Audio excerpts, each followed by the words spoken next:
I know I have not been too present, but this is the video that is going to talk about how I'm doing. And I named the video Overcoming Fear because I think that I held so many fears, it made me sick. That's what I think. I think my fears made me sick. I think my fear of my son dying, I think my fear of not having a family, I think my fear of not having enough money, my fear of living a life that would be too difficult for me to live. And in those fears and in that resistance, I actually made it all happen. I made my sickness happen. I made myself angry even though I was in a good spot. You know, I'm not saying I have a perfect relationship, but I am saying that, 1 second, I just have to do something. I'm actually just watching one of my favorite YouTubers before I head out to feed, and I'm going to take you guys with me. And at the same time, I'm hopeful that I can talk loud enough that you can hear this video. So I'm just going to talk about Van Life Plus. And it's one of my favorite videos. I have a hard time remembering names, and I know his girlfriend's name is Amanda. And he always acts as if he's talking to his daughter. Anyways, it's he films it in Calgary, and one day I really hope to have the editing skills that that he has, because this is what I would like to do. I would actually like to be able to edit my videos, but for now, with what I'm using, my Android phone, and the switch around, and there's my little, hey, where are you going? Little papa. Primo. Oh, there you are. There's Primo. That's my little boy.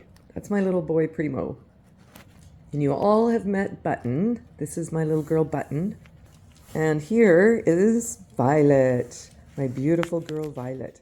I know in one of my videos I must have introduced you to Socks, but Violet was laying on the couch behind her and I never said a word. Of course, she's a border collie. I got Violet out of Saskatchewan when she was just about 4 months old. And she's just been my really good friend ever since. Right, Violet? Yes. Yes, I know. Give me your paw. Say hello. Oh, look at my little girl. My little girl. Yeah. And here's Button. Yes, I think we met Button on the last video or something. Hey, what you doing? I know you just want to kiss my face, don't ya? You want to give me lots of kisses, don't ya? Right, so the sun is going down, and you can see the mountains kind of in the background there.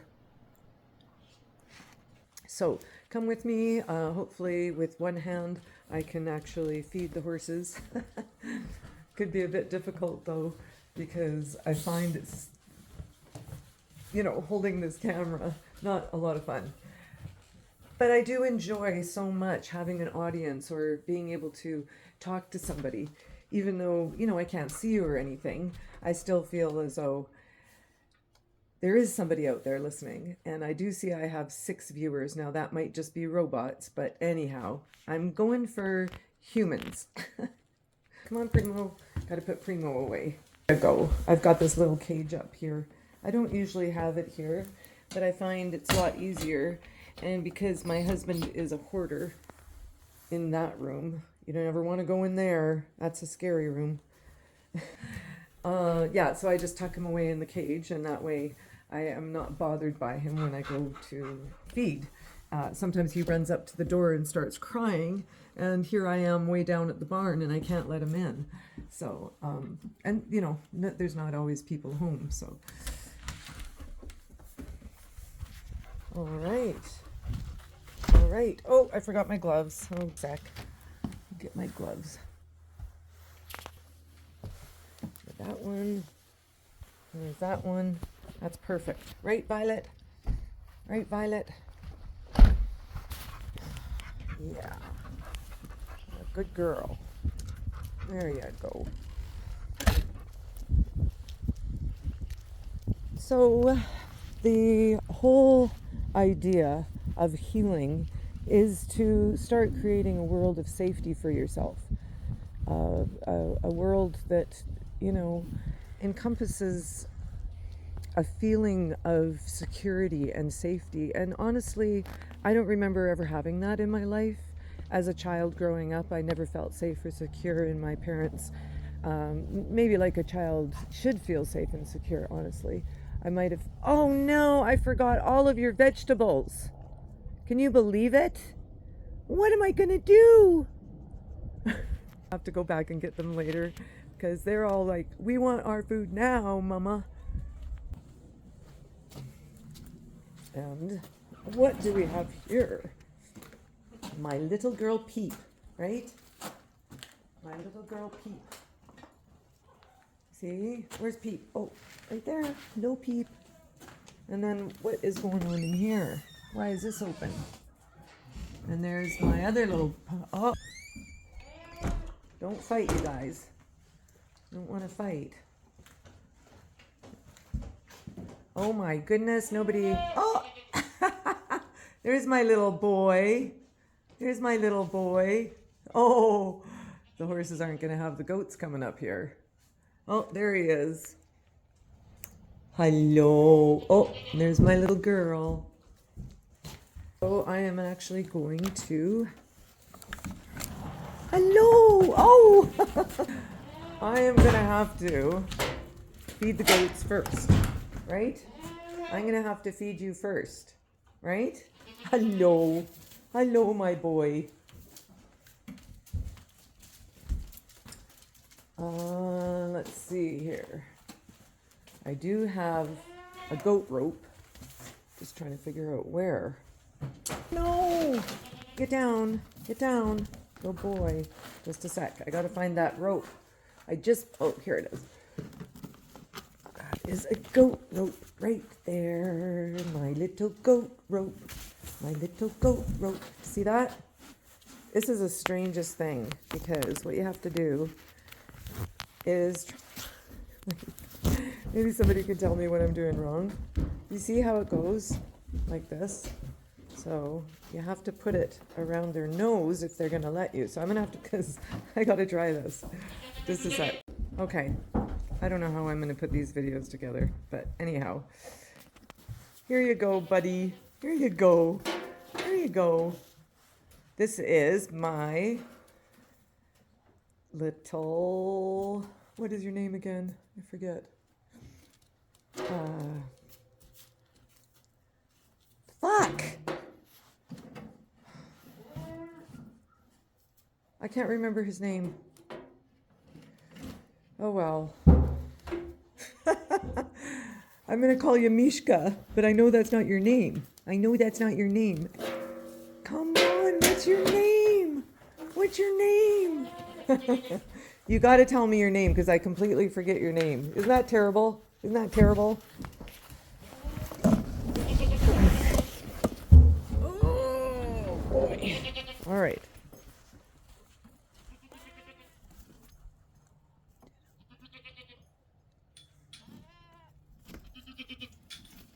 There.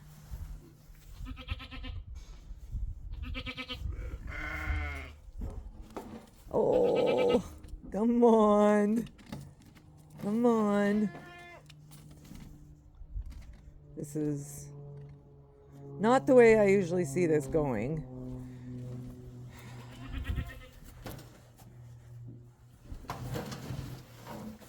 Okay.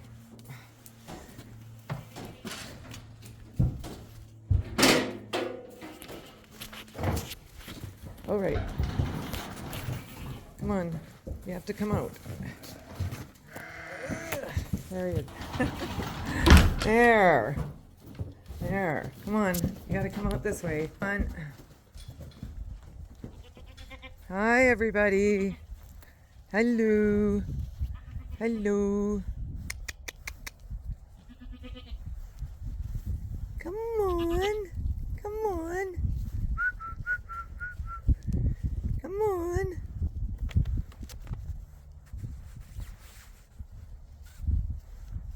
Oh my goodness. Oh my goodness. Oh my little boy. You're just my little boy. I'm gonna try to run back so he doesn't come in. Oh my god. He's just, oh my goodness. Okay, so my mind was basically,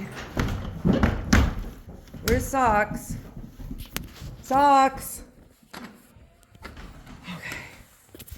Oh, I don't know if I'm gonna be able to do this video because I can't edit. So how am I gonna put these videos together? So I've already got 2 minutes. And Violet,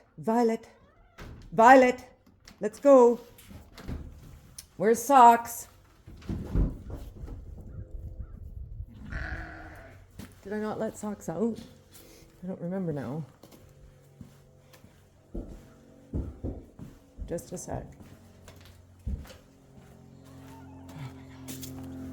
Oh, okay.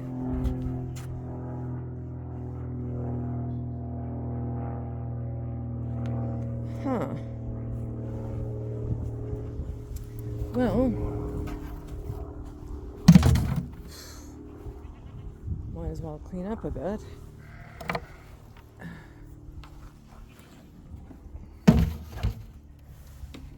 And do that.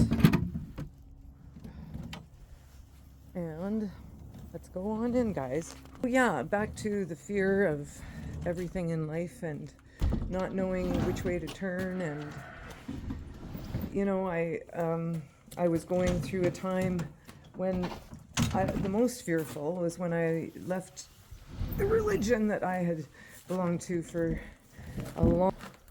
And after I left that religion, it was very, very difficult because I had a hard time not trying to cling to something.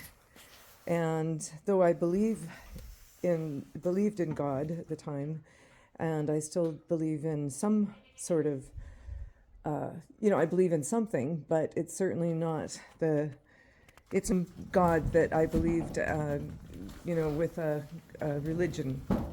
It's pretty much, it's changed quite a bit. My perception of what God means to me,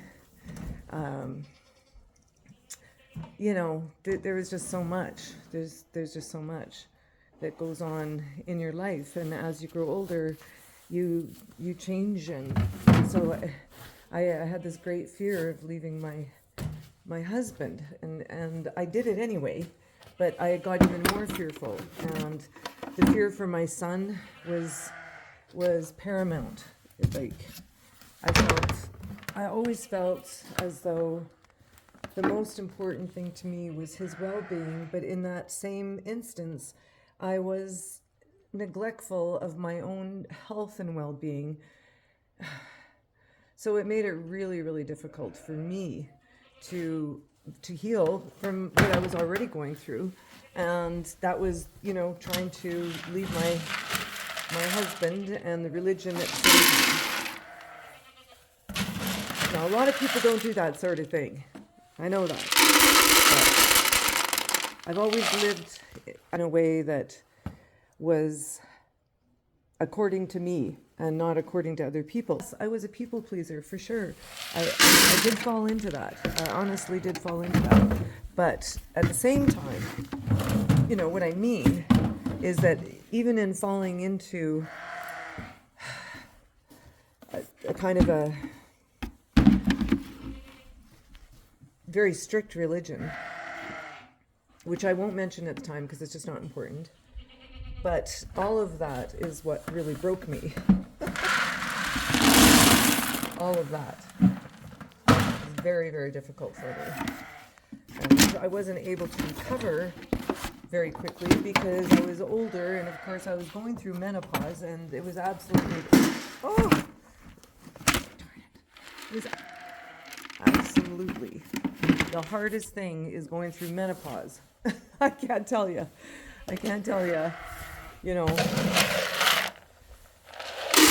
how hard that was on me. Very, very difficult.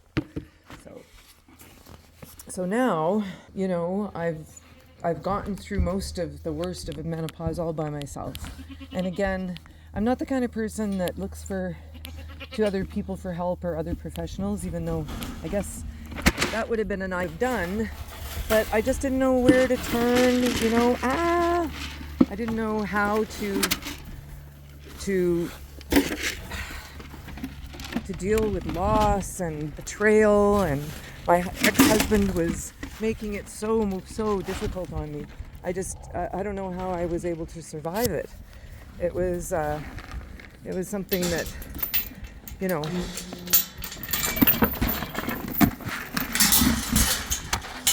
was something that I didn't know if I was going to survive. And at the same time, we were all ill, and they were getting sick, and they weren't doing so well. I don't know who opened this gate today, but it was an ideal situation for me, I'll tell you that. Could have done without the goats coming out, but all right. I know you want your food. Everybody wants food. I know. Yes, I know. You're such a good boy. He's like, get that phone out of your hand and start feeding us, Donna, right now. I'm like, I know. I should feed you for sure, but I just want to get this gate a bit more secure because I'm not sure if it was opened on purpose or not. So if it was, that's fine.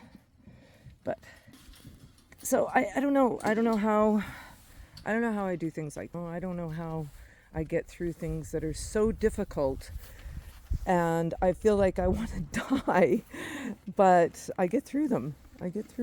And it's as hard as it is, somehow I always feel like there's hope. What's that lump underneath your chin? What is that lump? The hell? I don't know if you guys seen this before, but he's got this big lump underneath his chin. Does that look normal? Anyway, I'll check it when I go in to feed him, hopefully. Oh, there you go. Hello. Cupcake. Hi. Hello. That's Simba. And that is... Yes, I remembered your name finally. And that is... Pepin. Pepin is the white. He's got the white on him. Oh, you don't want to get mauled over by a sheep. Oh. Ah. She's like got her head right in there. He don't care.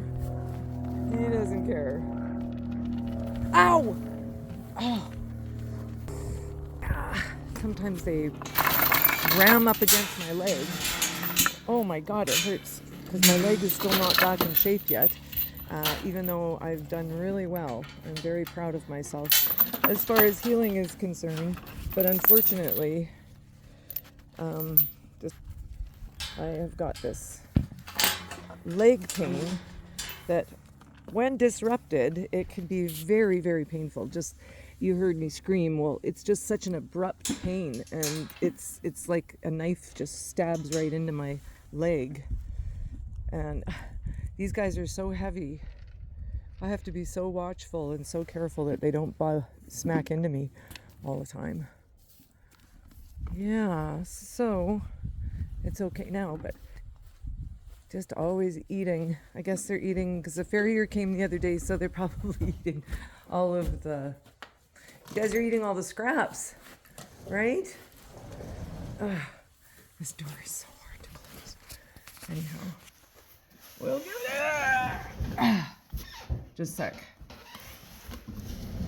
There we go. Give it my all. Oh my gosh. That really hurt. But okay, what are you eating now? Is it ever going to end with you? Stop. Violet, stop. Violet. All right. Okay, now everybody's tucked away.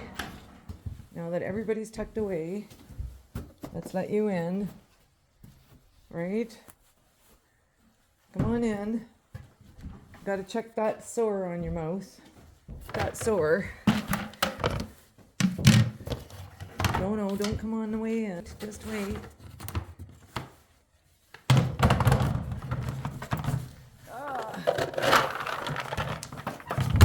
Okay.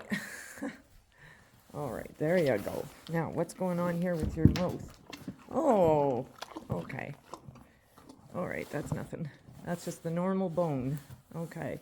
I know. You see how he looks over at his trough? Like, when are you going to put food in there? Is that what you're saying? When are you going to put food in there, Mom? Well, I'll tell you when I'm going to put food in there. First, I have to weigh it out. First, I have to weigh it out on the scale. Right? I just got to find my gloves. So there are times during the healing process where I had so much fear that the pain seemed to intensify, the fibromyalgia pain. If those of you have just checked in to find out how things are going, I'm just going to set the camera here while I...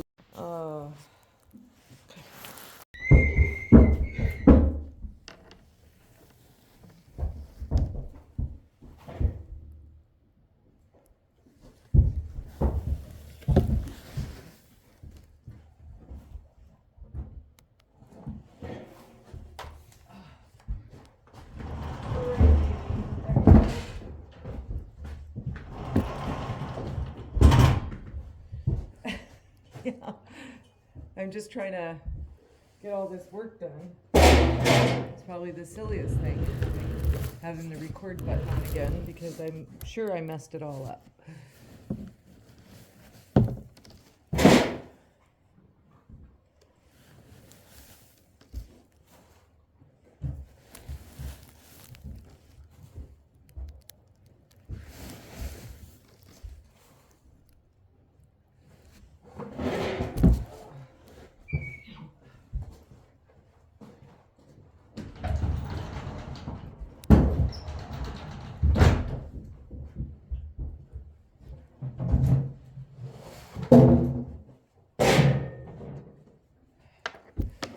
So in the whole process of healing, you have to ask yourself, how far are you willing to go? How important it is for you to stop feeling fear. Now, when your brain has got brain fog, whether it's from fibromyalgia or whether it's from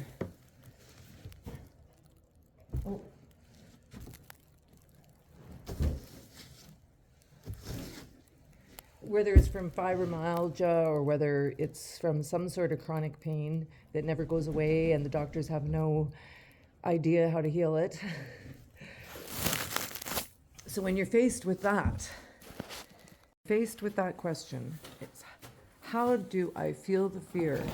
How do I make sense of how afraid I am?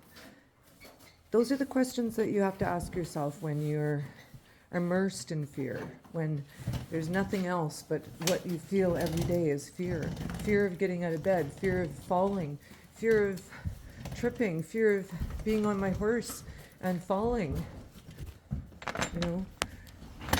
Fear of the horse falling on top of me.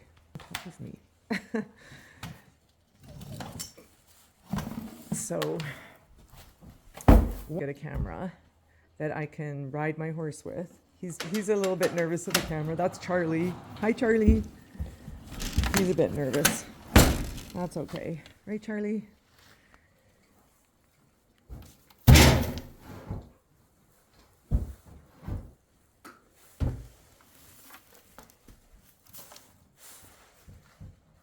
See that? That is the amount I can give a pony because she's still a little chubby.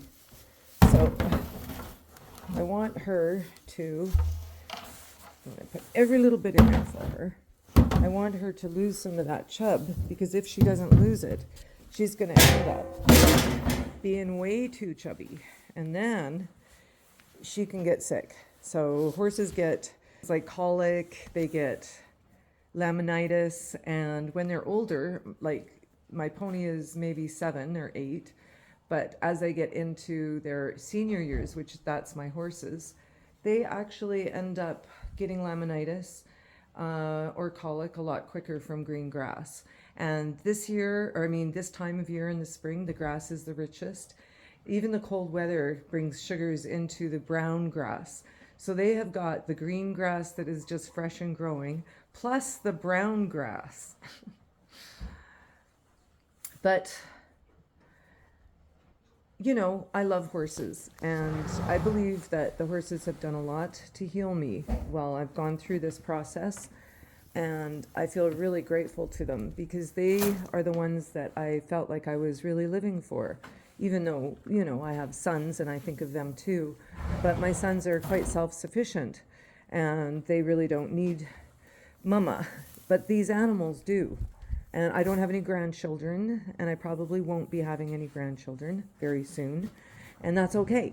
I don't mind. I'm not here for the convenience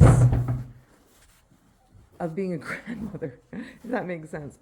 I got hay all over this thing now. You know, that's kind of like their experience, and I could maybe play an integral part in it if it ever happens, and I would love it.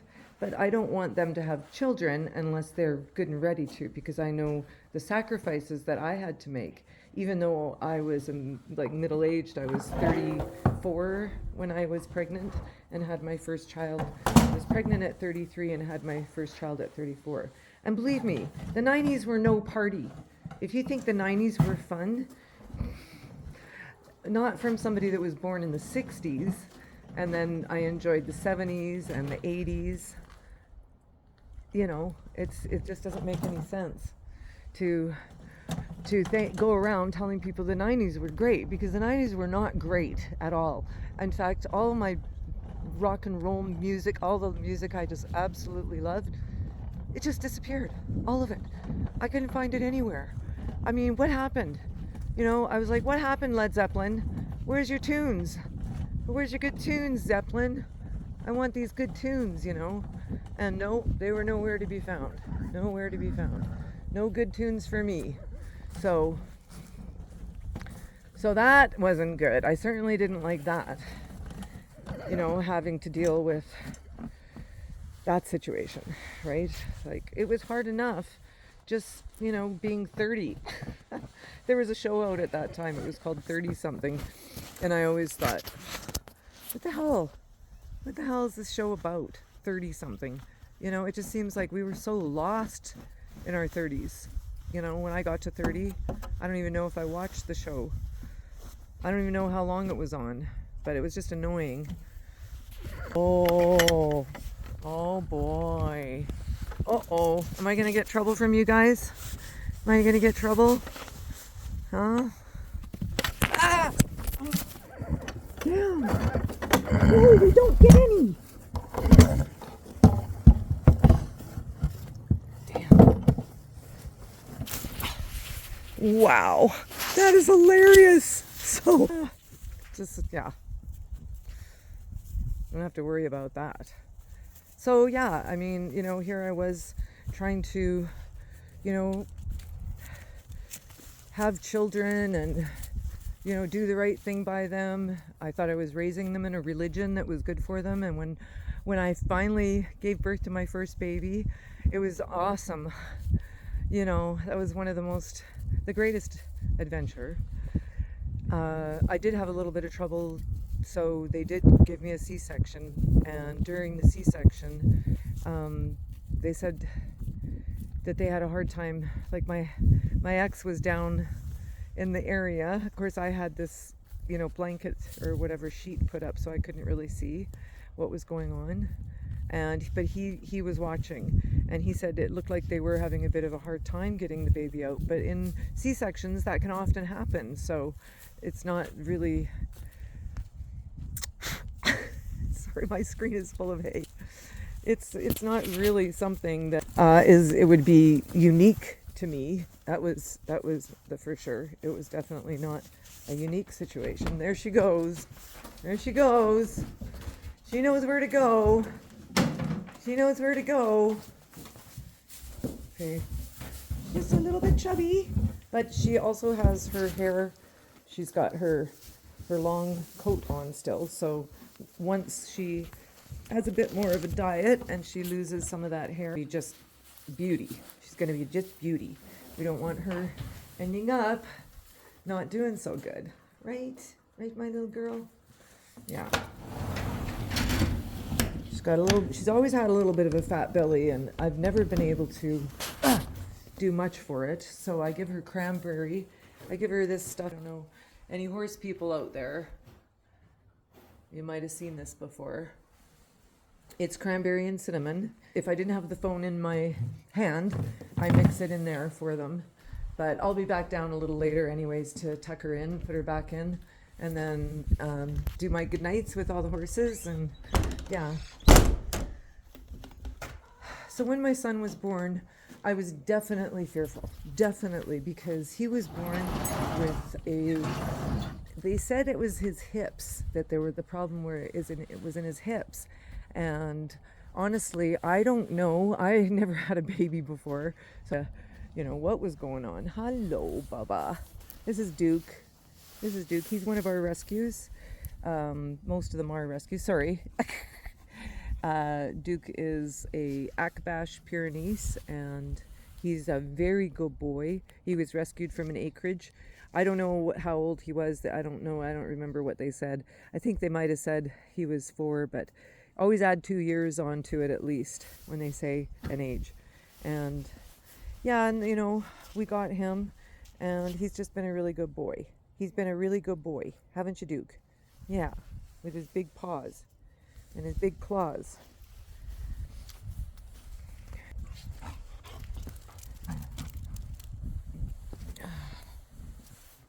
That's all the mess down there. Don't look. Oh, well, this is the winter mess that we go through every year, just having to clean up the debris from the winter. And we still haven't had much of a break. We've had lots of moisture, mostly snow.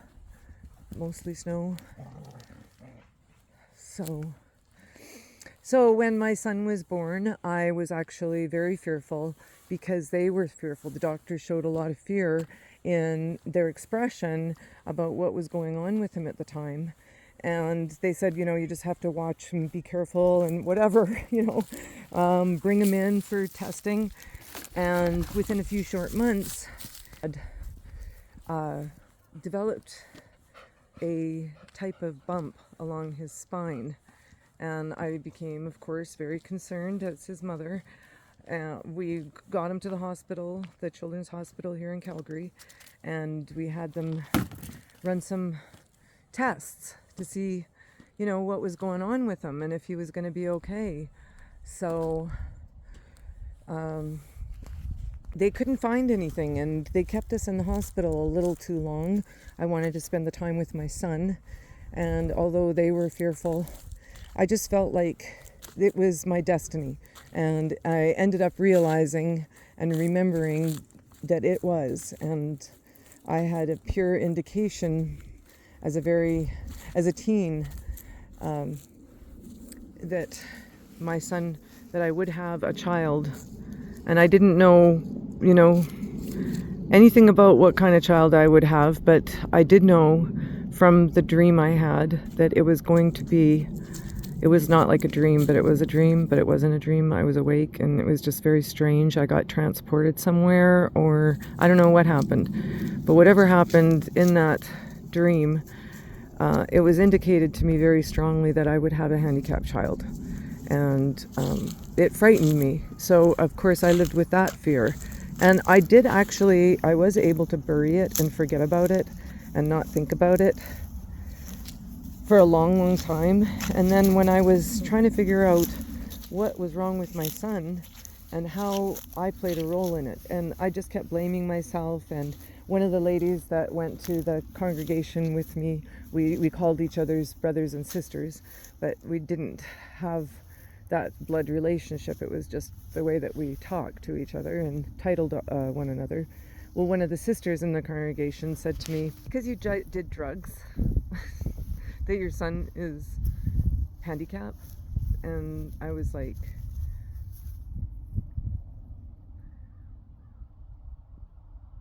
no. Now, I didn't really want to go on with her because I felt she was quite rude. But I will say that I did do drugs when I was a teen, but I didn't have my son until I was 30, and, or sorry, 34. And the drugs that I did were like LSD. I did a little bit of cocaine. I quit quite early because cocaine was very addictive, and I did find that it was hard to get off of it. But I didn't go into my 20s using cocaine. And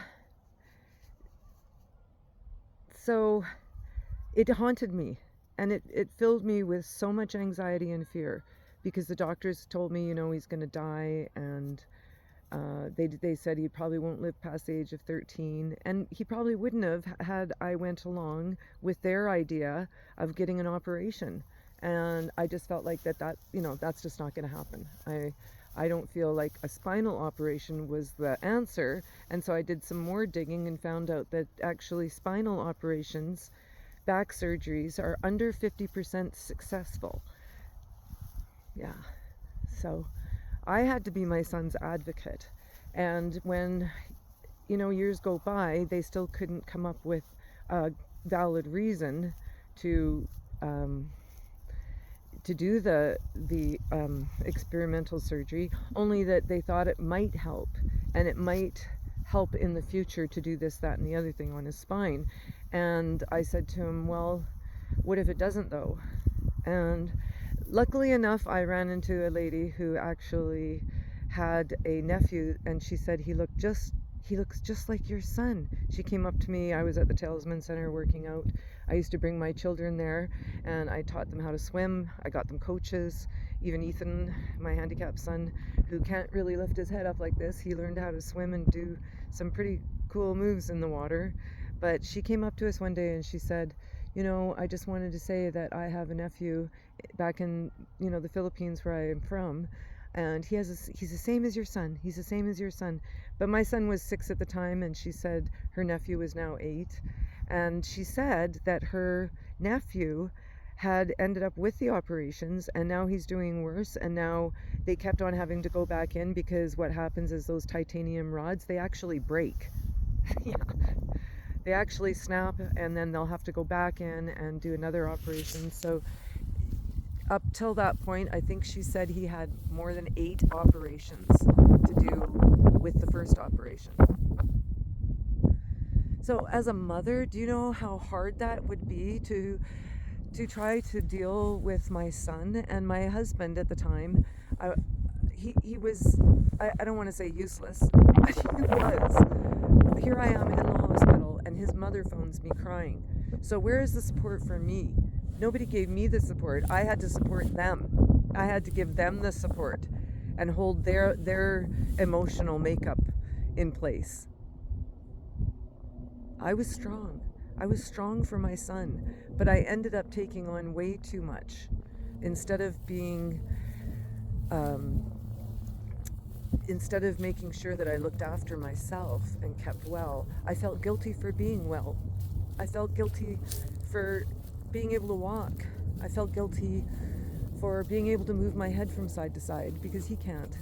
And that was very, very difficult on me. All this fear that I had inside of me just kept going on, and I felt the resistance, and I was resisting everything. I couldn't align. I just couldn't align with anything, or everything to be out of whack. So I developed my attention towards my animals mostly. He's got an injury. His nose, Duke's nose, is actually we've got the doctor looking after it right now. It's not in good shape, and he's actually on a medication right now. But he'll stick his head, like, let me show you what they're doing. See? So when they're digging, they'll stick their head in the dirt, even though he's got this ointment on every day, right? So there she is, and you should see the size of some of these holes that they dig. They're like wicked. So even though we keep it clean and wash it every day, you might look at it now and say, oh my goodness, is he ever has he ever got a dirty nose? But it's not his nose that's dirty, it's the dirt that he rubs it in.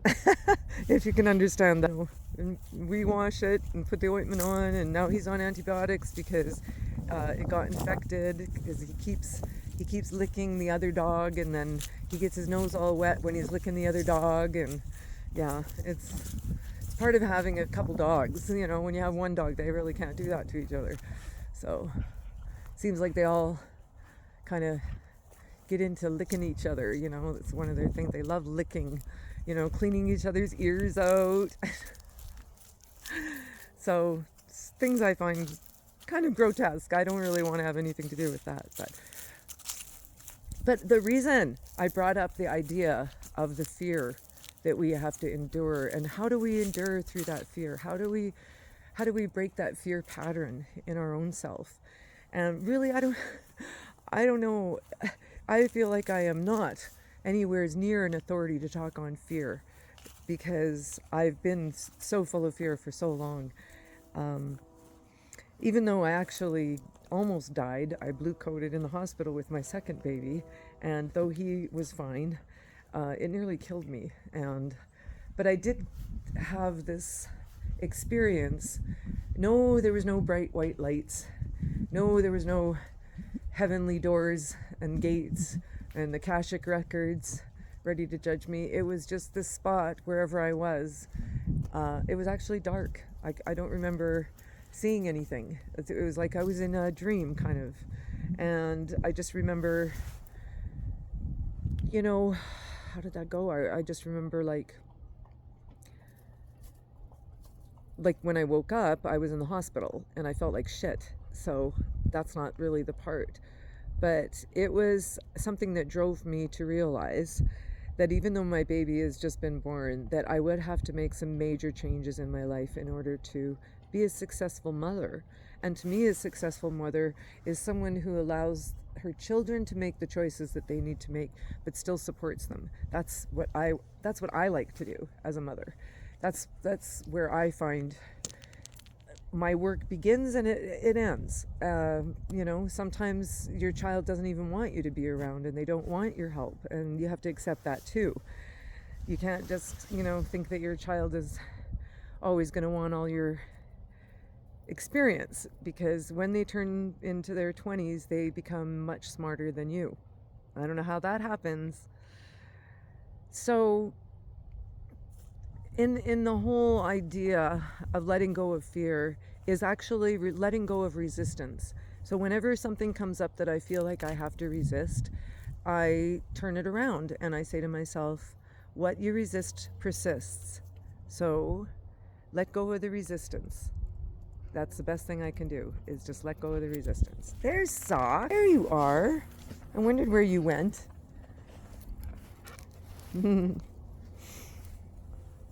And you know how they say, like, feel the fear and do it anyway? I hated that saying, honestly. I've been impressed with feeling the fear, for one thing, and I didn't understand what that meant. What it means is when you come up against a resistance, whether it's a resistance against a person, or it's a resistance against a thought or a memory, and you feel shaken by it, or you feel disturbed, you feel anxiety from it, those kinds of things are recorded in your brain.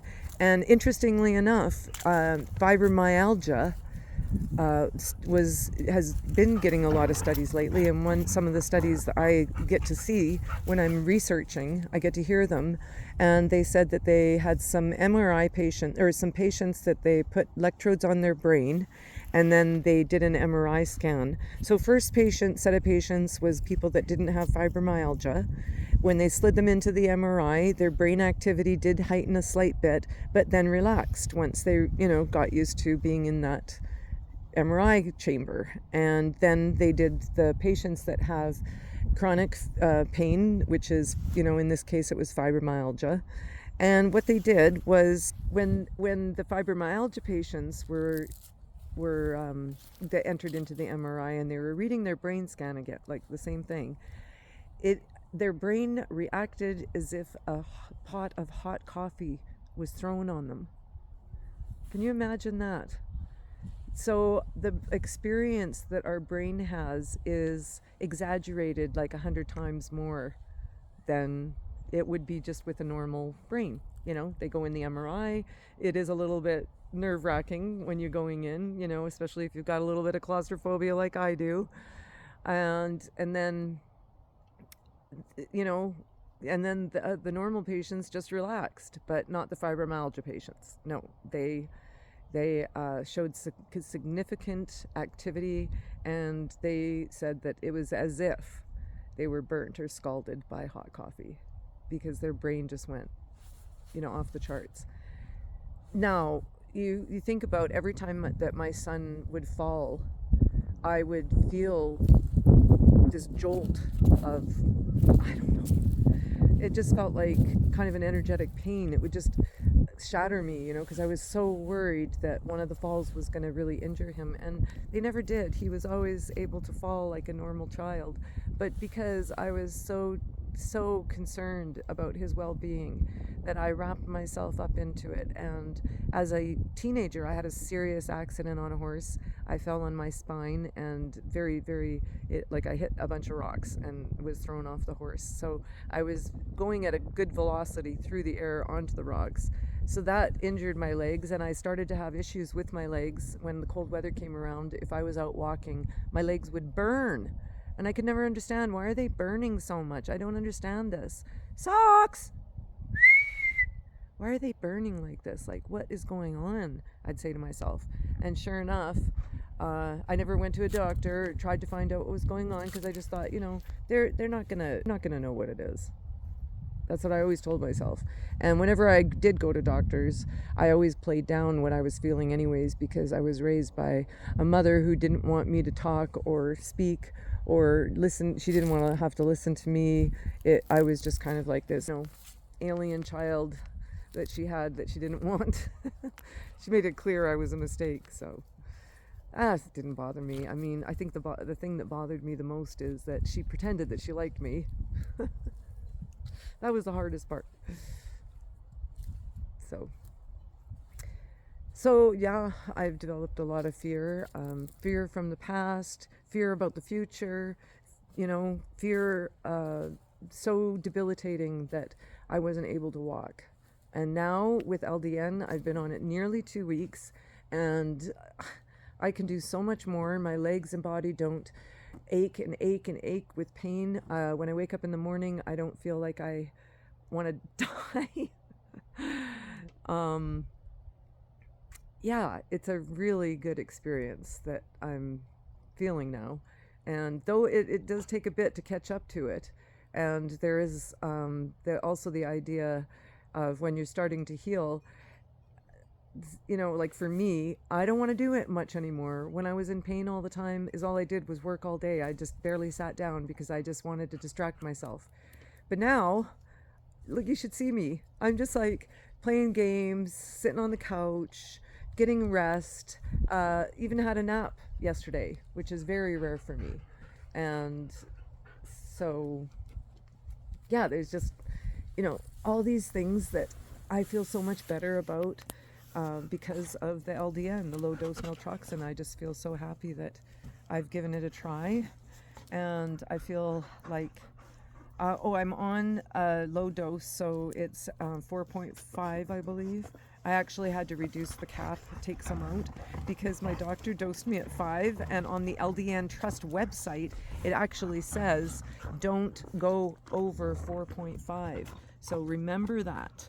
Remember that when your doctor's dosing you, to pay attention. You're actually supposed to start out at a low dose, like 1.5 would probably be a good dose to start with, and then you work your way up. That was how it was supposed to be, but my doctor didn't read any of the information that I gave her to read, and yeah, I don't understand that. Anyways, she had 2 weeks to go over that website to be sure that she knew how to dose me, and instead she didn't even look at the website. She told me when I got into her office. So yeah, anyway. I've always had to educate the doctors. They never seem to know what to do. I just do research, and I end up running into people sometimes that are researchers, scientists, doctors. I don't know, it's rare, but I do run into them once in a while, and then I get more information or more tips. And one place that I have found a lot of support for the fibromyalgia community and healing is not groping about your pain every day, honey. It's not about that. It's listening to people's stories of healing and what they are doing to feel better, right? Some of it is about what drugs they're on to feel better, but that doesn't matter. That's their choice. I didn't do any drugs myself just because I felt like it was a good idea not to. That was just my own choice. I have a lot of reasons for it, but I did use THC, CBD, and CBG. Of course, I live in Canada, and I'm not prescribing anything to anybody. I'm just saying that if anybody, wants to hear my journey, just come along with me. This is for entertainment purposes only, and I'm not here to give you advice because I am not a doctor. But we all learn from each other, and TikTok has been a very valuable tool for finding groups that are positive-minded and looking for ways to heal. And because I stopped doing the wheat and the corn, I wanted to tell people that it did work, because people are like, oh, sometimes changing some dietary things can really help, and made suggestions. And I already knew about corn and wheat, and so I just made the initiative. It's not my first time that I went gluten-free. So I lost a great deal of pain in my leg just doing that. And then I started the naltrexone, and the naltrexone was just like, oh my goodness. Like I said, I think Friday will be my second week into using it, and like I just feel great. When the sheep hit my leg, it did injure me, because it's an old injury and it's just not healing. It always feels very fresh. If it doesn't go away completely, like I really need it gone because I don't need it to flare up one day, there is another treatment that I want to look into, and I'll tell you more about when I get some more information on it. So in the meantime, I'm going to sign off and sign out and say thank you. I hope you're humans that are watching this, because I'm looking for audience, not for robots. I'm not looking for algorithm. Audience above algorithm. So peace out. Me and my little girl want to say bye. It's Sock's birthday today. Say happy birthday to my little girl. She's 2. She just turned 2. All right. Take care. And be brave, be courageous, and love yourself more than anything else. Love yourself first, or you can't be of use to anybody else. Peace out.